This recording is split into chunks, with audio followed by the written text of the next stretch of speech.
Hey guys, Jason here with Andrew for the fourth and final episode of the TCG Unreleased mini-series, the series where we take a look at cards released in the first 12 sets in the OCG that did not get a release or counterpart in the TCG. So today's video will be especially interesting because we are looking at the promos from the third year of Duel Masters. Now, this is the time period which concludes the TCG block of sets 10 to 13, and I think there are a lot of interesting card designs in here. So, starting things off, we have Glarus Electro Elemental. It is an Angel Command Gelfish, and your creatures can't be attacked by creatures that have the same civilization. So no infighting is what Glarus says. Oh. Your creatures, so this guy can't actually be attacked by both races, or both civs. Yeah. Oh, man. And the cool thing is, it only works for you, not your opponent. Oh, right, yeah. That's pretty cool. This guy's really cool. It's also quite cheap, right? So, like, 4 mana, it's pretty, like, you get it out pretty fast. It is the cheapest Angel Command, so if you're looking to curve into Alcadias, you have a pretty solid curve, right? You can Glarus on 4, and then you can Valkyr on 5, and then hopefully one of them sticks, so you can Alcadias on 6. And I'm just trying to think of, like, is there any, like, common applications that you can think of this? Aside from curving off Fairy Life? No, as in his ability. Oh, right. Like in fighting. I don't know. It's hard to judge this card without actually playing it. Yeah. I guess it stops your opponent from trading with your creatures. Or with the same creature, right? The same creature, like the same. Yeah, I don't know. It's so weird. Yeah. I guess one way to think about it is think about, at least in the TCG, what creatures are looking to attack. In general, or attack creatures. Like, I think nature creatures are usually 1,000 power, so that's probably not a concern. Or I guess, like, I'm just thinking out loud here, like, maybe you want to save your Bronze Arm and Poisonous Mushrooms and stuff. I don't know. Yeah, it's really strange, isn't it? It's really strange, yeah. I don't know. It's so hard to evaluate this card. Yeah. But being 4 mana, I think, like, at least it'll be okay. Like, it can't be that bad. Yes. Yeah, I tend to think so. Yeah. Man, we keep bringing up Alcadias. All these Angel Commands that we didn't get. Yeah. Alright, so moving on to the next card. Galzark, Divine Destruction Dragon Knight. So, you mentioned Galzark in the last video, and you're right, he is, like, a little bit different to DMP. So I think he has the same cost and power, but his effect is while you have at least one other dragon in the battle zone, he gets Power Attacker 6,000 and Triple Breaker, so, you know, the 12,000 Triple Breaker lore, and then he has Double Breaker and cannot be attacked. Yeah, so the cannot be attacked is pretty interesting. So in DMP, that didn't exist. I do think the DMP version is better because it has the whole zombie dragon ability. Yeah, and it also, he gives himself Speed Attacker too, right? Which he doesn't here. Yes. Wait, no, does he? Wait, I can't remember. No, you still needed the dragon, I think. Yeah, you still needed the dragon. So he's not Speed Attacking by himself. All right. Oh, is he? Actually, I can't even remember. It's so long ago. Oh, but what I mean is, in OCG, he never gives himself Speed Attacker. Oh, I see what you mean. Yeah. Right. So if you play, like, another copy of him. Yeah, so... Yeah, okay. So he is a bit worse than the DMP version, but... I still think that Galzark is still, like, will be good. You think so? Yeah, I think so. Oh, what kind of decks are you thinking? Because he, like, all you need to do is play another dragon, and then he's like a huge threat. Right. Also, he can't be attacked in this, right? So your opponent can't really deal with it, unless they use removal spells. I think removal spells are the most common means of dealing with these kinds of cards. So he's just Baz-proof. I think that's the main thing. Right. Yeah. Oh, that's true. Yeah, because he's already 6K. You're not really going to attack it that often. I guess he would suit like tribal dragon decks. So you would like, I guess it would be pretty insane, right? If you Kokolupia and then you Galzark, and then you summon another dragon, and then boom, triple break. Yeah. I guess I might be a bit like overselling the card because the DMP was completely broken. But I have to remember that this is like very watered down from the DMP version. Or rather, the DMP version is just extremely buffed from this version. Also, it doesn't have the speed attacker, so maybe it's not as good as I thought because you can't know instant gratification. Yeah, I don't think this card is very good, but it looks super cool. Yeah, it looks super cool. Yeah, I do think like it is at least like interesting because the triple breaker I think makes a difference. Right. Like you play it and then you triple break, and then like you can just use a noble double breaker to finish off your opponent. Yeah, I see what you're saying. And triple breakers are also very rare in the TCG. And I think six cost is probably the cheapest. I guess 4 with Kokolupia, right? Yep. Yeah. I guess worth playing around if we got it. Yeah. If we got it. Yeah. All right. So Kokolupia, I got so excited like talking about this dude. I forgot to bring up Kokolupia. And I think one thing to mention is that he is searchable with Velorica Dragon. Being Armor Dragon, that certainly helps. Being searchable for by Velorica, certainly more than I can say for T-Dad. You know what? You can also evolve Galzark into Uber Dragon. Uber Dragon Bahamas. Is it Bahamas? Yeah, Uber Dragon Baham. Yeah, in case. Oh man, that's what a strange turn. The callback. The callback. Well, Andrew, I'm just happy you're paying attention.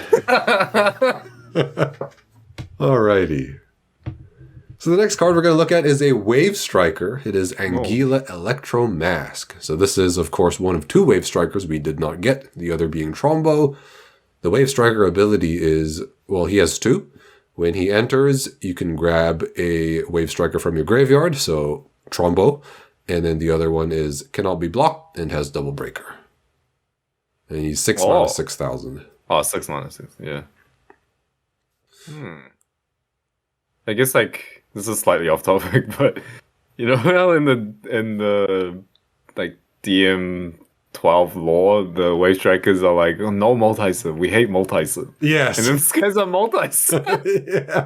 I would love to learn more about this dude. Yeah. Unfortunately, he doesn't have flavor text. There's no space on the card, but yeah, it's like, what's up with that if the Wave Strikers hate multi-sub? Well, maybe they are like up with the times, you know. They finally realize that maybe multi-subs are okay. Yeah, it's like yeah. They're like, you know, we do enjoy the odd multi-civ spell here and there. Maybe the multi-civ creatures ain't so bad. Yeah, maybe they ain't so bad. Well, this guy's just like an outcast. We didn't even talk about his ability. Yeah, so well, his ability is not very good. I think he comes out at around the same time as Jagila. Yeah, okay. And I can't really see myself playing this guy over Jagila in any situation. Well, what was his second effect again? He was Trombo and then Unblockable and Double Breaker. Oh, okay. Yeah. So, or what do you think of playing a Wave Striker deck with water and darkness? Oh. It's kind of hard to break the mold because I feel like the way to play Wave Strikers, which everyone seems to agree on, is 4-civ no water. And, yeah. And this is a Sapient Talk you have to play. And then the Nature has the Soul Swap and the Nature you have to play because Uncanny Turnip as well. Yeah. Yeah, because like Light and Nature have the 2 drops. So you have to play those. Yeah. And then Sapient Tark and Jagil are just too good not to play. Yeah, and then I guess like Aqua Trickster isn't as good as a 2-drop, so yeah, just get cut. Yeah. Yeah, not that many good water wave strikers, I think. Yeah. Oh yeah, this guy's water. I guess that's why you brought it up. Yeah. Yeah. Yeah, unfortunately, yeah, now that I think about it, yeah, probably not that good, this card. It's Electro. Yeah, because the thing is, the Double Breaker and Unblockable, I feel like they're not significantly better than the other Wave Striker power-up effects. Like, even if we disregard Sapient Tark, I don't think those are significantly better than, say, Saliva Worm or Ninja Pumpkin. Yeah. I guess the Double Breaker is good, but, like, they also have half the cost. So, yeah, all things considered. Yeah. And then, well, you can play Morbid Medicine or Dark Reversal or Trombo. Oh, Trombo, yeah, which is much better. Yeah. Because you have to also remember, like, this Graveyard Retrieval effect is much better on lower cost cards, because then you can actually play the creature they get back. Oh, you can do the old Gekimetsu. True, very true. All right, some very insightful comments from Andrew. Moving on. We have Terra Dragon Solgardas. So this dude costs 7 and has 8,000 power. When this creature would be destroyed, you may put an Earth Dragon and a Firebird from your mana zone into your graveyard and have him stay in the battle zone instead. And he also gets plus 2,000 power. Into the graveyard. Yeah. I was thinking the other way, like, if he was destroyed, you put an Earth Dragon and a Firebird from your mana zone into the battle zone. Oh man, and then you get Soul Phoenix. Boom! Soul Phoenix, yeah. I think this card is terrible. I think it's strictly worse than the shiny dragon with a long name. Yeah, it's Bazarag. Yeah. Zakira's mascot dragon. Yeah. So I think, yeah, this is too many conditions, I think. And also burns 2 mana. Yeah. Yeah. Or Bazraduda, I think is his name. Anyway. Yeah. I think it's just too much. I think discard a dragon was a pretty reasonable cost to trigger the effect, but to burn 2 mana and 2 specific mana at that. Yeah, it's specific mana. Yeah. If it was any mana, maybe. Yeah. Maybe, or at least it'll be more interesting. But yeah, it makes you have to play like other like Earth Dragons and Firebirds. It basically forces you to play a Soul Phoenix deck. Yeah, that's why I thought I was gonna go the way of like when he dies, you summon the creatures. That would be cool. Yeah. That actually would be pretty good, I think. And it's a pretty neat trade-off as well. I think it would be really strong, actually. Yeah. There's no like floating effects in the TCG. Yes, very true. Oh man, floating effects. Bringing in the Yu-Gi-Oh! Lexicon. Let's go. We have heaps of these in DMP now, so. Fair enough. Cool. So, moving on to the next card, Forte Brave Fearlord. This dude costs 10, and whenever this creature is blocked, destroy all of your opponent's creatures that have blocker. And he has Double Breaker. Oh man, he costs 10 though. Can we just take a minute to appreciate his name? Because you would have to be a pretty brave Fearlord to play this guy.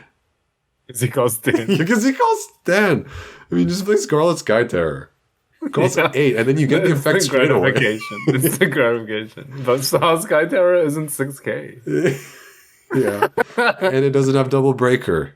At least in TCG. In DMP it does. Oh my gosh. But no, I think this dude is terrible. Yeah, this guy is not good. I think they were just having some fun with the card design. And, what's it? Fire Darkness. I mean, it's pretty cool artwork, I guess. Yeah. He kind of looks like the Greninja dude from DM Plays. The Greninja avatar. I think it's from Mega Man. Alright, so here's a card that you know. Zardia Bloody Winds Elemental. It has... When is Heaven's Gate? Heaven's Gate, I think, was released in the next block after the Holy Fist saga. So I think between 14 to 17 So it actually wasn't that far away. Yeah. But Zardia does not have blocker here. So that's one thing to keep in mind. Everything else the same? Yeah, everything else is the same. Sympathy. Yep. Oh, yeah, Zardia did have sympathy in DMP as well. So you can get sympathy off your Core Crash Lizard from Melt Warrior. Yep. And when you put this creature to the battle zone, it's the Apocalypse Vice effect for 5.5, and then you get a shield. Yeah. I think by itself it's not as good, but it's just Heaven's Gate broke it. But I think like by itself, it just costs too much. And there's no good like Mount Warriors or Angel Commands, I think. Oh yeah, for the sympathy. I do agree on the most part, but one thing that we have to note is that Zardia is enemy multi-civs, Fire and Light. So this is DM13 timeline. And well, Ozesu. So maybe maybe there's that synergy there, maybe. And Asteria. Asteria, yeah. Well, but because Zardia is DM13 era, I would say it's a card that we definitely wouldn't have gotten like in TCG, just because the TCG ended. But it's just like fun to speculate and talk about. Yeah. One thing I will say is that even though we don't have Heaven's Gate, we do have Soul Swap in the TCG. So that's one way to cheat him out. When I was looking at some old OCG deck lists, the main Civ structure for control decks at that time was 4 Civ, no nature. And I have seen some lists that play 1 Zardia, just in case. But no nature, you said? Yeah, no nature. So no Soul Swap then? No Soul Swap. I guess it would have been like deck out style builds. So maybe you play Alshia for the sympathy, you play Chargers, and so... Well, I guess if you think about it, when we play like Balmedius or like Rub Control, getting 9 mana is actually not that hard. That's true. If you don't die. So as a one-off, he's not bad. And in a TCG setting, I can imagine this guy being a one-off in like 4/7 foremost control, you know? With Soul Swap. Maybe you just play like 1 or 2 copies. He's searchable. Yeah, with Soul Swap, I do kind of see an argument for it.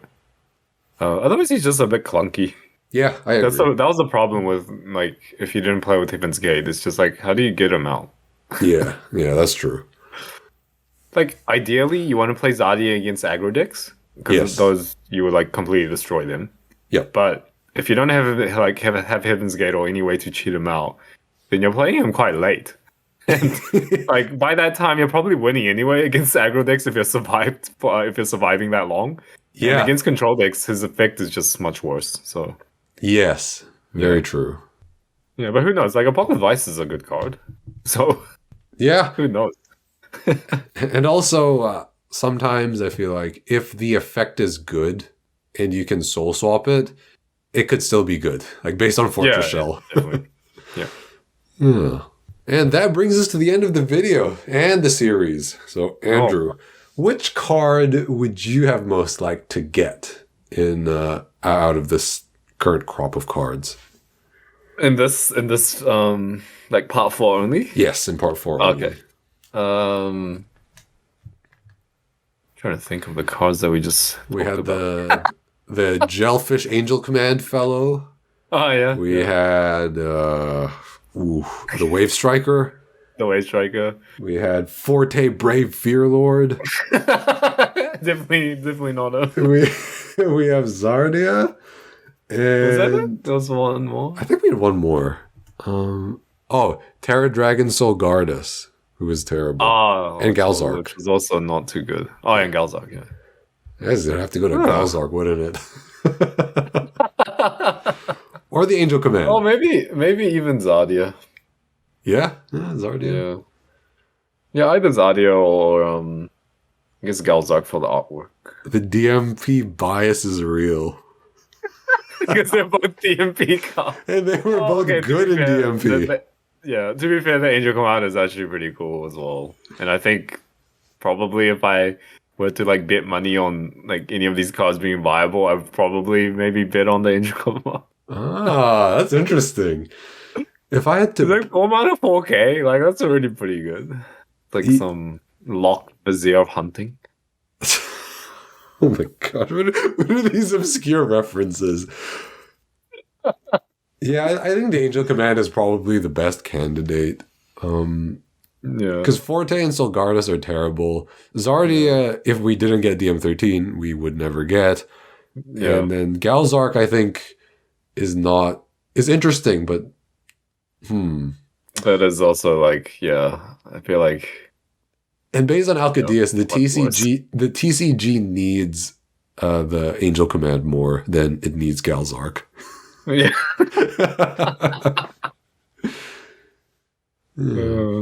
What about your favorite card out of everything? Out of all, if you can even remember. Yeah. All the cards. I'm just gonna show my DMP bias and say Galbarius.